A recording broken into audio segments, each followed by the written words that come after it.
ചോതി നക്ഷത്രം. ചാരവശാലും അത്ര കണ്ടൊരു ഗുണപ്രദമല്ലാത്തൊരു സമയമായതുകൊണ്ട് തന്നെ എല്ലാ കാര്യങ്ങളിലും വളരെയധികം ജാഗ്രത വേണ്ടതായുണ്ട്. തൊഴിൽ മേഖലയിൽ മത്സരങ്ങളൊക്കെ വഴിയൊരുങ്ങും എന്നുള്ളത് കൊണ്ട് തന്നെ പ്രവർത്തനോത്സുകത വർദ്ധിപ്പിക്കുവാൻ ശ്രമിക്കേണ്ടതാണ്.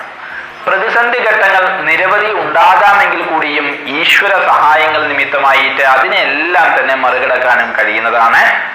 പ്രതീക്ഷിച്ചിരുന്ന സഹായങ്ങളും അവസരങ്ങളും അവസാന നിമിഷത്തിൽ കൈവിട്ടു പോകുവാൻ സാധ്യതയുള്ളത് കൊണ്ട് തന്നെ വേണ്ടതായ മുൻകരുതലുകൾ സ്വീകരിക്കേണ്ടതായുണ്ട്.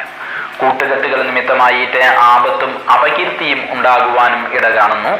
വീട് നിർമ്മിക്കുവാൻ ഉദ്ദേശിക്കുന്നതായിരിക്കുന്ന വ്യക്തികൾക്ക് അനുകൂലമായിരിക്കുന്ന സമയമാണ്. താമസ സ്ഥലത്ത് നിന്നോ മറ്റോ പരിവർത്തനത്തിനും ഇടയുണ്ട്. കുടുംബത്തിലെ അംഗങ്ങളുമായി അഭിപ്രായ ഭിന്നതയ്ക്ക് സാധ്യത നിലനിൽക്കുന്നത് കൊണ്ട് തന്നെ വാക്കുകളിൽ മിതത്വം പാലിക്കണം. അസൂയാലുക്കളുടെ പ്രവൃത്തികൾ നിമിത്തമായിട്ട് വിഷമതകളും വന്നു ചേരാം. അപകട സാധ്യതയുള്ളതിനാൽ അത്തരം സാഹചര്യങ്ങളിൽ നിന്നെല്ലാം തന്നെ ഒഴിഞ്ഞു മാറി നിൽക്കണം. യോഗ, പ്രാർത്ഥന തുടങ്ങിയവ നിത്യജീവിതത്തിന്റെ ഭാഗമാക്കുക. ദോഷപരിഹാരമായി നരസിംഹമൂർത്തി ക്ഷേത്രത്തിൽ മാസം പ്രതി ജന്മനക്ഷത്രം തോറും പാൽപായസം വഴിപാട് നടത്തി പ്രാർത്ഥിച്ചു വരുന്നതും നരസിംഹ യന്ത്രം ദേഹരക്ഷയായി ധരിക്കുന്നതും ഗുണം ചെയ്യും. വിശാഖം നക്ഷത്രം. പുതിയ ചില പ്രവൃത്തികൾ ആരംഭിക്കുവാൻ സാധിക്കുന്നതാണ് ഈ വർഷത്തിൽ. ആത്മവിശ്വാസത്തിലൂന്നിയ പ്രവർത്തനങ്ങളിലൂടെ കാര്യവിജയം സാധ്യമാകും.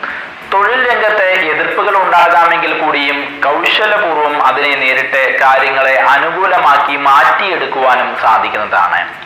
കുടുംബത്തിലും ചില അസ്വാരസ്യങ്ങളൊക്കെ ഇടകാണുന്നുണ്ട്. നയപരമായ പെരുമാറ്റത്തിലൂടെ കുടുംബാംഗങ്ങളെ തനിക്കൊപ്പമാക്കി തീർക്കുവാനും സാധിക്കുമെങ്കിലും മനസ്സംഘർഷങ്ങൾക്ക് കുറവ് ഒട്ടും തന്നെ പ്രതീക്ഷിക്കേണ്ടതില്ല. അകാരണമായിരിക്കുന്ന കലഹങ്ങൾ പലരിൽ നിന്നും പല ഭാഗത്തു നിന്നും ഉണ്ടാകാം. ക്ഷമയോടുകൂടി മുന്നോട്ട് പോകുവാൻ ശ്രമിക്കണം. വിദേശത്തിലേക്ക് പോകുവാൻ ഉദ്ദേശിക്കുന്നതായിരിക്കുന്ന വ്യക്തികൾക്ക് ഈ വർഷം വളരെയധികം അനുകൂലമാണ്. സാമ്പത്തികമായി അല്പം ശ്രദ്ധ വേണ്ടതായുണ്ട്. ആഡംബര വസ്തുക്കളോ കൗതുക വസ്തുക്കളോ കൈവശം വന്നു ചേരാം. വിദ്യാർത്ഥികൾക്ക് ഇഷ്ട വിഷയങ്ങൾക്ക് ഉപരിപഠനത്തിന് പോകുവാൻ കഴിയുന്നതാണ്. ജലജന്യ രോഗങ്ങളോ അലർജി മൂലമുണ്ടാകുന്ന അസുഖങ്ങളോ ബുദ്ധിമുട്ടിപ്പിച്ചേക്കാം. ഭൂമി ഇടപാടുകളിലും ഷെയർ മാർക്കറ്റിലും ശ്രദ്ധയോടുകൂടി വേണം ഇടപെടുവാൻ. ദോഷപരിഹാരാർത്ഥമായി ഭഗവതി ക്ഷേത്രത്തിൽ കുങ്കുമാർച്ചന വഴിപാട് നടത്തി പ്രാർത്ഥിക്കുന്നതും അശ്വാരൂഢ യന്ത്രം ദേഹരക്ഷയായി ധരിക്കുന്നതും ഗുണം ചെയ്യും. അനിഴം നക്ഷത്രം. കർമ്മപരമായിട്ട് ഏറെ പ്രതീക്ഷയുള്ളൊരു സമയമാണിത്. പുതിയ ചില നയങ്ങളിലൂടെ കാര്യസാധ്യം ഉണ്ടാകും. സാമ്പത്തികമായും ഏറെ ഗുണം ചെയ്യുന്നൊരു വർഷമാണിത്.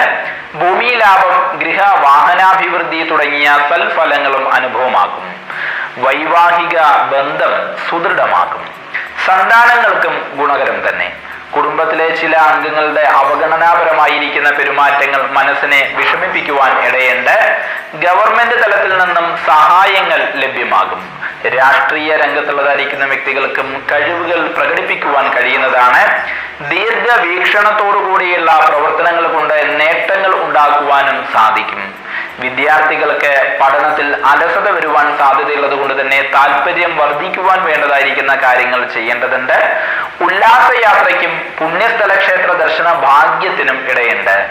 കാർഷിക രംഗത്ത് നിന്നും ആദായങ്ങൾ വർദ്ധിക്കും. മനസ്സിന് ഉന്മേഷം നൽകുന്നതായ ചില വാർത്തകൾ കേൾക്കുവാനും ഇടയുണ്ട്.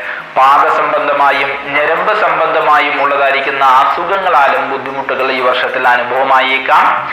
ദോഷപരിഹാരാർത്ഥമായി ഭഗവതി ക്ഷേത്രത്തിൽ മാസം പ്രതി ജന്മനക്ഷത്രം തോറും ലളിതാ സഹസ്രനാമാർച്ചന വഴിപാട് നടത്തി പ്രാർത്ഥിച്ചു വരുന്നതും അശ്വാരൂഢ യന്ത്രം ദേഹരക്ഷയായി ധരിക്കുന്നതും ഗുണം ചെയ്യും.